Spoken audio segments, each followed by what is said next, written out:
Hi, my name's Scott. Thanks for joining us in our morning moment this morning. It is the week of Thanksgiving. And so we're talking about this idea of giving thanks. Yesterday, Shannon broke down this idea as the Eucharist and a way of us giving thanks. She processed through that. And so today I want to look at more of this idea of giving thanks. More specifically, if you look at this root word, it's from the language of the Greeks. It's this word charis. And out of that, we get a very beautiful picture of both God's grace and our thanksgiving. And so let's talk about that. When I think of grace, first of all, and this idea of thanksgiving and how they mold together, I'm reminded of this clip from Seinfeld. Tell me if you remember this. Grace. Yes! Grace! Not many people have grace. Well, grace is a tough one. I like to think I have a little grace, not as much as Jack. Can't have a little grace. You either have grace or you don't. Okay, fine. I have no grace. You can't acquire grace. Well, I have no intention of getting grace. All right. Look, I don't have grace. I don't want grace. I don't even say grace, okay? Well, grace may not be, the way you walk or the way you enter into the room. The idea of this root word is quite fascinating because when we give thanks to God, at least as it's expressed in the Old Testament, this word charis is translated as giving thanks. But when God dotes upon us and responds with charis, it's translated as grace. And so what we give to God is thanks. What God gives to us is His grace, His mercy, His gifts.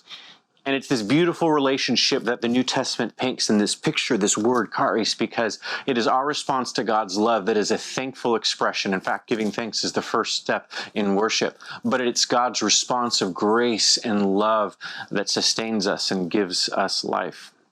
When I think about this relationship in my own life, I think about my little dog, Indy. I haven't talked about her in a while. And so let me paint a picture for you as it relates to me and Indy. When I come home after a long day, no matter what time it is, whether it's, 5 in the afternoon or 11 at night, I open the garage door, I park the car, and then as I walk into the house through the garage, as soon as Indy hears that garage door, she runs down and you can hear her run and she starts whimpering at the door because she's just so excited to see me. And then I open that door and she gets so excited and she just starts wiggling because she's just filled with this thanks, this appreciation that I am home. And then I lean down and after she sits, I dote upon her, this grace, this love, because I've learned to care about this little dog who gets so excited to see me. And I think in that beautiful depiction is much of what this word charis means in our relationship with God. We give thanks to God, and we're just so excited we get to be with God, and there's this opportunity that we have just to be. It's not anything of value monetarily that we can give God in a form of a gift, but it is just our presence. Just like Indy makes me happy when she wiggles around or just excited to see me, God is excited when we get excited to wiggle. And then God's response to us is like what I give to Indy, this doting grace, this love, this compassion, because this little ball of fur is just so happy that I'm around. And I believe that God is happy, more specifically filled with joy, when we respond as such. There was actually a night also recently that I came home and opened the door and Indy wasn't there. And I found myself like, where's my little greeting party? Not that it was expected per se, but it was duly noticed when she wasn't there. And I believe the same is true for God, that God notices when you're not there.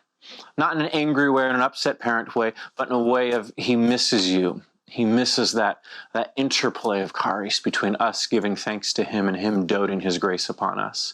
And so this week, as you give thanks to God, may you be like little Indy, excited just to be alive, to be in God's presence.